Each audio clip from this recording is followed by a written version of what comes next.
Nós seguimos agora com a palestra Economia Paulista pós-pandemia. Ela será realizada pelo Felipe Salto, com a mediação do nosso conselheiro Haroldo Silva. O Felipe é economista e mestre em administração pública e governo pela Escola de Administração de Empresas de São Paulo, da FGV. Em novembro de 2016, tornou-se o primeiro diretor executivo da Instituição Fiscal Independente do Senado Federal, cargo que ocupou até ser empossado secretário da Fazenda e Planejamento. Entre 2008 e 2014, Felipe exerceu atividades de consultoria macroeconômica na Tendências Consultoria Integrada. Ele ajudou a fundar o Instituto Telos, organização que promove a inovação no governo. Ele recebeu o prêmio de melhor dissertação conferido pelo GV Pesquisa e o prêmio Jabuti, ao obter a primeira colocação na categoria de Economia, com o livro Finanças Públicas, da Contabilidade Criativa ao Resgate da Credibilidade. O livro é da editora Record. O livro foi escrito em parceria com Mansueto Almeida. Felipe já publicou 2 obras pela editora Saraiva, que são Contas Públicas no Brasil, em parceria com Josué Pellegrini, e Reconstrução, o Brasil nos anos 20. Ele tem artigos publicados sobre economia e contas públicas nos principais jornais do nosso país, e já foi colunista no jornal Estado de São Paulo. Sejam bem-vindos, Felipe e Haroldo. Denise, agradeço aí em seu nome a toda a organização. Faço aqui também referência ao nosso presidente Pedro Afonso por possibilitar esse debate, também ao presidente Valdir do Sindicato dos Economistas, já que esse é um evento de ambas as instituições. Queria aqui saudar o nosso secretário de Fazenda e Planejamento do Estado de São Paulo, Felipe Salto, e dizer que eu fico extremamente orgulhoso por 2 razões. Uma delas, como economista, em ter um colega economista jovem em liderança e alguém que tem uma obra já marcada na história econômica nacional. E também queria dizer que estou orgulhoso como contribuinte paulista em ter um secretário de Fazenda com tamanha capacidade de análise como o Felipe tem. Então, Felipe, eles não estão aqui para me ouvir, sim é você. Eu gostaria, então, de te desejar boa apresentação e a palavra é sua. O tema é bem simples, secretário, Economia Paulista pós-pandemia. Obrigado, seja muito bem-vindo. Boa tarde a todos. Em primeiro lugar, cumprimentar o Corecon, dizer da alegria de poder participar de mais este evento do Conselho. Eu julgo que os conselhos, a exemplo do Corecon, cumprem um papel importantíssimo. Eu não sou daqueles que criticam as organizações de classe, ao contrário, eu acho que os economistas precisam inclusive se organizar melhor, e de minha parte, tanto como economista, como secretário da Fazenda de São Paulo atualmente, eu tenho tentado fortalecer esse discurso e acho que é importante que a gente tenha presente o papel dos economistas na nossa economia paulista e na nossa sociedade brasileira. Eu acho que nós temos vários exemplos ao longo da história recente do Brasil de como o papel dos economistas é fundamental para o desenvolvimento, para o crescimento econômico. Agradecer as palavras do Haroldo, cumprimentá-lo também, é muito bom, porque nós temos trabalhado muito aqui na Secretaria, então, ter esse reconhecimento é muito importante para nós, sobretudo vindo do setor produtivo e de um setor particularmente muito importante para nós em São Paulo, como é o setor têxtil, Haroldo. Agradeço aí pelas suas palavras. Olha, eu vou trazer para vocês um pouco das ações que nós temos tomado aqui em São Paulo e, num segundo momento, tentar traçar alguns cenários do que nós podemos ter a partir do ano que vem, quais são os principais desafios e também como que os direcionamentos de política econômica no âmbito nacional podem ou não ajudar a impulsionar a economia paulista nos próximos anos, né? O primeiro ponto a destacar é que em São Paulo nós temos nesse biênio 2021 e 2022 possivelmente um dos melhores biênios em termos de investimentos públicos aqui do governo do estado, sob a liderança do governador Rodrigo Garcia. Isso é muito importante de se destacar, porque eu sempre costumo brincar que é como na fábula da cigarra e da formiga. São Paulo tem feito a lição de casa, desde o governo Mário Covas, principalmente, e mais recentemente, com medidas importantes tomadas já na gestão do ministro Meirelles, que me antecedeu, que nos permitem ter um espaço orçamentário, fiscal e tributário importante para tomar determinadas ações que nós temos tomado neste ano, no ano passado, inclusive que levam a esse nível significativo de investimentos e que fazem com que a economia paulista tenha um destaque em relação à economia brasileira. Nós temos hoje uma dívida consolidada líquida, que é o principal indicador da Lei de Responsabilidade Fiscal, de 115%. É o menor nível de endividamento que São Paulo já teve. É a melhor situação, inclusive relativa, se nós compararmos com qualquer outro estado da federação. Eu costumo ouvir, Haroldo e demais que estão nos ouvindo, que você tem aí outros estados que fazem incentivos fiscais, que estão levando supostamente empresas, indústrias para os seus territórios, tirando de São Paulo, mas a verdade é que São Paulo consistentemente tem um crescimento maior do que o do Brasil, e isso é recente, né? Nem sempre foi assim. E mais do que isso, a nossa indústria de transformação está fortalecida. É de lá que vem a maior parte da geração de emprego e renda, e nós temos trabalhado bastante, como eu vou mostrar para vocês, com algumas medidas que têm sido tomadas aqui pela Secretaria da Fazenda e por outros setores do governo, para garantir que isso continue, para que a gente tenha também as vacinas necessárias contra as ações que são tomadas no âmbito dessa que já é talvez a pior guerra fiscal, né, desde que nós instituímos o ICM e depois o ICMS, o atual ICMS. Essa guerra fiscal produz distorções para todos. Hoje é um jogo em que ninguém mais ganha com a guerra fiscal. De um lado, a partir do governo Serra, principalmente, com o secretário Mauro Ricardo Costa, que fez um excelente trabalho aqui em São Paulo, nós adotamos os mecanismos da substituição tributária para fazer frente à aceleração do uso de crédito outorgado, de redução de base de cálculo e de outros incentivos concedidos pelos estados mais pobres. Por outro lado, né, nesse momento, nós estamos vivenciando um quadro em que, mesmo São Paulo, já avançou também para o uso de mecanismos de benefícios tributários, e hoje esses benefícios somam algo como 62 bilhões de reais numa receita total de ICMS que deve encerrar o ano em torno de 202 bilhões de reais. Então, hoje, todos os estados fazem um pouco usam um pouco de todos esses instrumentos da ST, a substituição tributária, dos incentivos, dos regimes especiais, a chamada guerra dos portos, que é uma guerra dentro da guerra fiscal. E a verdade é que a única solução para esse problema é uma reforma tributária digna desse nome. E como o governador Rodrigo Garcia tem dito, a principal área que nós temos que dar a batalha nesse tema é a questão da migração da tributação para o destino. São Paulo pode até perder receita no curtíssimo prazo, se a gente migrar para o destino, mas a verdade é que o ganho em termos de atividade econômica e de investimento seria tão grande que nós compensaríamos rapidamente, dentro de um ano ou um pouco mais de um ano, essas eventuais perdas de curtíssimo prazo. Então, esse é um desafio importantíssimo para a partir do ano que vem. E nós estamos nos organizando para isso, né? A vantagem é que nós temos um governador aqui no estado de São Paulo que é técnico, que conhece o estado, que já passou por várias áreas importantes da administração pública, sobretudo da administração pública do estado de São Paulo. E isso nos dá um respaldo aos secretários de estado, sobretudo a nós aqui na Secretaria de Fazenda, que é fundamental para seguir com algumas medidas. Antes de falar dessas medidas, eu cito mais alguns números que são importantes para a gente entender como São Paulo está nesse momento. Nós temos um caixa hoje de algo como 34 bilhões de reais, que é sim um caixa elevado, mas é um caixa elevado que, quando comparado às dimensões de São Paulo, não deve ser visto isoladamente, porque o caixa elevado de 34 bi, se a gente comparar com a folha de São Paulo, que é de 107 bilhões de reais, deve ser relativizada o seu poder.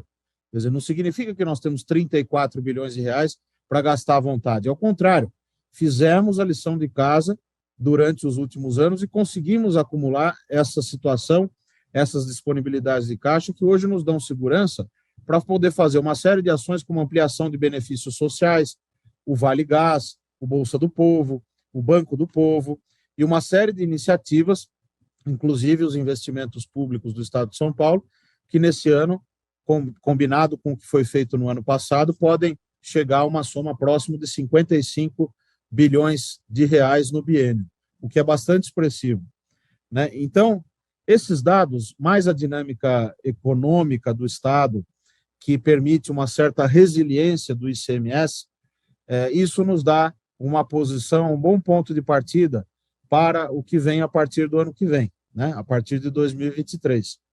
Vale dizer que nós temos também um nível de investimentos que deve ser comparado, cotejado com o do governo federal. O governo federal, por exemplo, no orçamento para esse ano, prevê algo como 40 bilhões de investimentos e diminuindo. São Paulo, na direção contrária, aumentando os investimentos. Então, isso precisa ser mostrado, quer dizer, responsabilidade fiscal e responsabilidade social andam de mãos dadas. Aqui na Secretaria da Fazenda, nós temos tomado algumas medidas importantes para ajudar a reforçar esse cenário e a abrir novos caminhos que ajudem a manter esse nível de investimento e a estimular o desenvolvimento econômico, sobretudo dos setores que mais agregam valor, dos setores da indústria de transformação, dos serviços de maior valor agregado. E quais são essas medidas? Do nosso ponto de vista, a Secretaria da Fazenda tem que cuidar da arrecadação do Estado, tem que cuidar das receitas, e que essas receitas sejam bem aplicadas. Por isso que nós temos aqui no Tesouro Estadual desenvolvido uma série de iniciativas de avaliação de políticas públicas, de aprimorar o nosso sistema de custos, que foi implantado com o apoio do BID, do FMI, aqui em São Paulo, e no qual nós já conseguimos, provavelmente conseguiremos publicizar isso, mas já conseguimos ter hoje uma série de informações interessantes para diferentes níveis e áreas e setores de políticas públicas do Estado de São Paulo. O que nós já fizemos nesses meses que eu estou à frente da Secretaria, dando continuidade ao bom trabalho que vinha sendo feito anteriormente, primeiro, aumentar a transparência no aspecto dos benefícios tributários. Eu editei uma resolução, que é a resolução número 51 da Secretaria da Fazenda de São Paulo, que coloca no papel os procedimentos que são seguidos na Subsecretaria da Receita Estadual para a concessão dos incentivos, benefícios tributários. Essa resolução parece algo trivial, mas não é. É uma demanda antiga do Tribunal de Contas do Estado. Nós tiramos isso do papel e agora temos feito reuniões periódicas internas para discutir cada pedido de benefício e decidir para dar os subsídios adequados à decisão final sobre cada uma dessas questões, que é sempre do governador do Estado de São Paulo. Esse é um primeiro avanço. O segundo é a criação de um comitê executivo de avaliação das receitas e dos indicadores fiscais do Estado de São Paulo, que vem se reunindo mensalmente, liderado pelo secretário da Fazenda, com a participação da equipe técnica e dos diferentes setores da Secretaria, com atas publicadas para, claro, uso interno, mas que tempestivamente serão, de certo modo, publicizadas indiretamente por meio do próprio processo orçamentário, uma vez que elas vão subsidiar o processo orçamentário típico, com a lei orçamentária, que tem que ser enviada neste mês para a Assembleia Legislativa, e onde, então, nós conseguimos organizar as informações, as estimativas, os métodos de projeção da Secretaria da Fazenda. Nós também conseguimos avançar numa demanda antiga do setor produtivo, que é a chamada liberação do crédito acumulado do ICMS.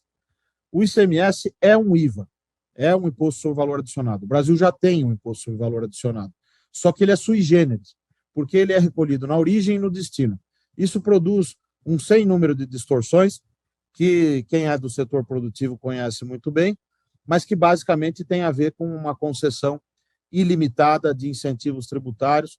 Há estados, por exemplo, que fazem esse tipo de concessões de benefícios sem considerar qualquer tipo de critério de responsabilidade fiscal. Tanto é assim que, se a gente comparar, por exemplo, as finanças de São Paulo com de algum estado relevante que vem fazendo esse tipo de medida, vai ficar claro como o uso exacerbado desses recursos não só prejudica o estado vizinho, como também prejudica as próprias finanças e a sustentabilidade das contas do estado que acena com essas benesses, de modo que nós temos que avançar para reformar esse IVA que nós já temos, que é o ICMS, acabando com essa duplicidade de origem e destino, simplificando o sistema e atendendo, portanto, a uma demanda antiga e que já vem sendo estudada de há muito. Isso é um consenso de que é preciso migrar para o destino. O professor Ricardo Varsano, nós tivemos a oportunidade de ter um seminário interno com ele aqui recentemente, e ele tinha a famosa proposta do barquinho, que era uma proposta que viabilizava a migração do ICMS para o destino. No fundo, nós continuamos com esse mesmo objetivo a ser atingido, não conseguimos avançar, mas eu acho que, sendo pessimista no diagnóstico e realista na ação, e otimista também nos prognósticos, eu acho que esse amadurecimento do tema nos últimos 30 anos, 35 anos, pode ajudar que, a partir do ano que vem, o Brasil avance numa reforma tributária digna desse nome. O que nós temos feito enquanto isso? Como o ICMS é um IVA e ele leva à acumulação de créditos, a Secretaria da Fazenda de São Paulo tem um programa chamado Proativo, que é de liberação desses créditos acumulados, e ele vinha sendo muito criticado por conta da falta de celeridade na apreciação dos pleitos do setor produtivo, dos contribuintes que, no fundo, têm direito ao crédito. Num sistema de IVA de créditos e débitos, nós temos que ter uma liberação que não seja letárgica, que não seja lenta. E o que fizemos, então? 2 frentes sob orientação do governador Rodrigo Garcia. Chamamos aqui na Secretaria o setor produtivo, as associações representativas de partes do setor produtivo, e formulamos uma nova regulamentação do programa chamado Nos Conformes.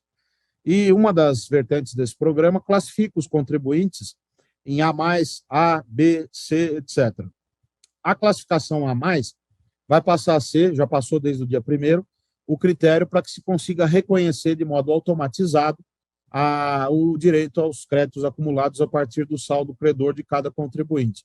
Por que isso é importante? Porque isso é liquidez na veia, né, do setor produtivo, no momento em que o Banco Central aumenta os juros como se não houvesse amanhã, prejudica o crescimento da economia, e nós, São Paulo, com o poder que nós temos, ainda que circunscrito às nossas restrições orçamentárias e ao fato de que nós não podemos também ter determinados instrumentos como a União tem, que é o endividamento, a emissão de títulos, nós fazemos a liberação de crédito e conseguimos prover alguma liquidez ao sistema produtivo para garantir um mínimo de investimentos, geração de emprego e renda. Eu dou um número para representar o que foi feito, né, com essa medida, mas principalmente com a segunda, que eu ia mencionar, que é o reforço ao programa Proativo. Nas 2 primeiras rodadas desse programa, haviam sido liberados algo como 200 milhões na soma das 2 primeiras rodadas. E na terceira rodada, já com as novas regras, nós conseguimos avançar para 689,5 milhões em liberações de créditos acumulados. Isso é muito importante, quer dizer, é só observar a reação do próprio setor produtivo em diferentes áreas para que se tenha essa dimensão de como essa medida ajudou num momento bastante crítico da economia brasileira, da economia nacional. É claro que a gente tem que olhar também o esforço que foi feito pelo Fisco Paulista, pelos auditores fiscais, sob a nossa orientação e esse comando do governador Rodrigo Garcia, mas é muito significativo esse esforço técnico, e eu dou um número também para mostrar isso. A média de atendimentos no âmbito dos créditos acumulados era de 1.147 até maio. Em junho, passou para 10 vezes isso, passou para 11.154 atendimentos. Então, isso já é algo concreto, é algo muito positivo que vem sendo feito, e só é possível de se fazer pela qualidade da gestão pública em São Paulo, da qual eu tenho orgulho de fazer parte, neste momento, à frente da Secretaria da Fazenda de São Paulo. E é importante que se registre o peso que a boa gestão, e isso não é de agora, já vem desde o governo Mário Covas, quando pegou-se o Estado praticamente falido, e a gente conseguiu, então, desde de 1995, reconstruir o Estado de São Paulo em bases de responsabilidade fiscal, de transparência e de responsabilidade, portanto, com o dinheiro público. Para os próximos anos, e vou caminhando para o final, eu entendo que nós temos um grande desafio, que é, de um lado, manter essas conquistas. A ameaça a essas conquistas é muito preocupante. Nós temos que manter o padrão de responsabilidade fiscal, a boa gestão pública, que é marca do atual governo, e nós, mais do que isso, temos que avançar em transparência nos benefícios tributários, usar critérios econômicos mais claramente definidos, e nisso nós estamos pensando muito em vincular a concessão dos benefícios tributários à geração de emprego e renda, Em boa medida, nas nossas análises internas, isso já é feito, mas nós queremos dar transparência a isso e melhorar essas metodologias. Então, por que dar um benefício para um setor e não para outro? A resposta tem que ser, dentre outras razões, jurídico, legais, institucionais e políticas, também a questão econômica com maior clareza. Quer dizer, este setor gera mais emprego que este, tem mais potencial de investimento que este. Então, se nós conseguirmos avançar nisso, certamente São Paulo terá capacidade nos próximos 4 anos de gerar provavelmente algo como 2,5 milhões de empregos, um padrão que nós observamos de 2007 a 2010, por exemplo, no governo do ex-governador José Serra. Vale dizer que há um sem número de projetos em construção, nós temos uma série de concessões e uma série de investimentos em andamento e outros projetos sendo constituídos e sendo elaborados nesse momento. Um número importante que o governador Rodrigo Garcia sempre tem dito é o número de empregos que nós temos no âmbito só das obras do metrô e CPTM. Nós temos 9 mil empregos nesse momento, pessoas empregadas trabalhando nas obras ferroviárias, metroferroviárias de São Paulo. Isso é motivo de orgulho para os paulistas. Eu acho que nada é muito fácil, né, em São Paulo, porque nós estamos tratando de um estado que tem dimensões de país, né, e, portanto, tem que cuidar bem dos seus investimentos, financiamentos e das contas públicas, né? Sem contas públicas organizadas, não se vai a lugar algum. Então, esse é o recado que eu gostaria de dar, Haroldo, e pedindo vênias para vocês, por ter aqui também usado bastante tempo, mas agradecendo por esse espaço e dizendo que fico aqui à disposição para debates, perguntas que vocês e os que estão nos ouvindo eventualmente queiram fazer, e agradeço mais uma vez ao Corecon também, cumprimentando por essa e por outras iniciativas, destacando o papel que o Corecon vem tendo em promover o debate e enaltecer o papel do economista, não só no setor privado, mas também no setor público, que é onde eu tenho a honra de estar nesse momento na minha carreira profissional. Muito obrigado, um abraço a todos.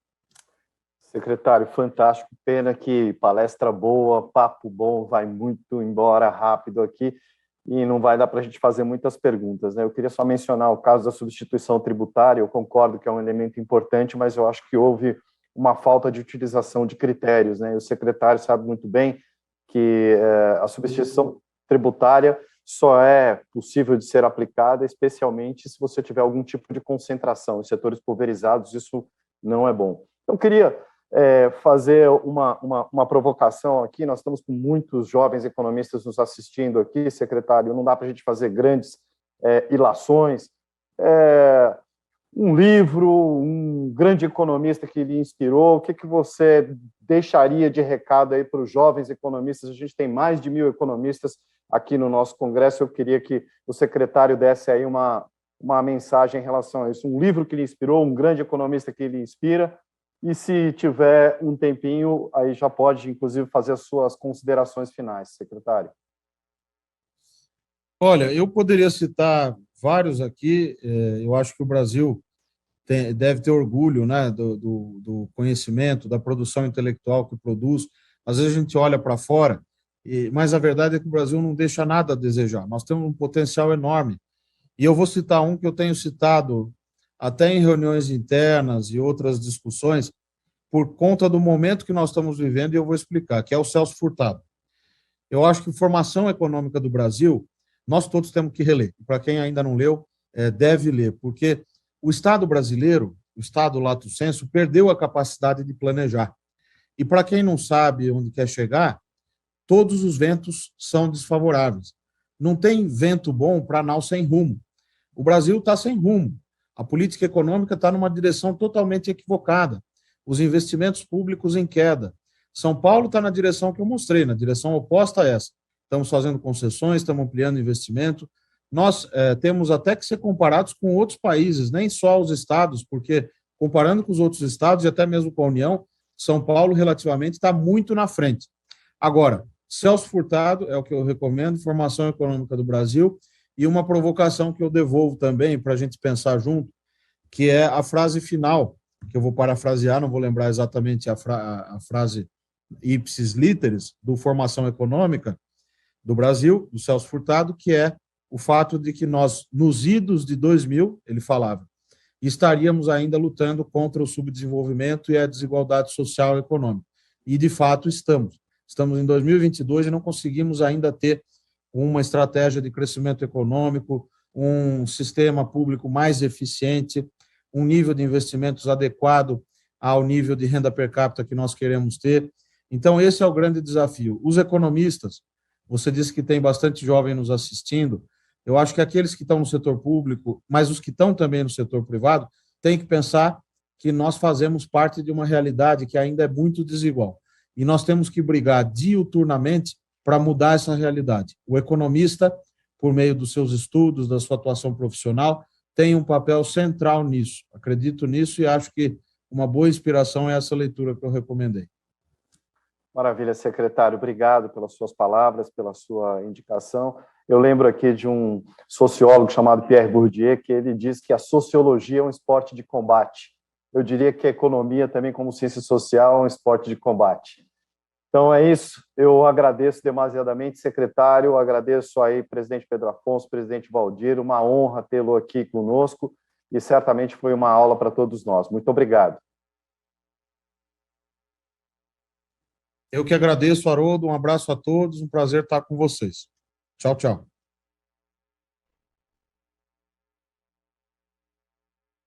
Muito obrigada, Felipe, Haroldo. Uma aula mesmo. Obrigada, viu? Parabéns pela apresentação de vocês.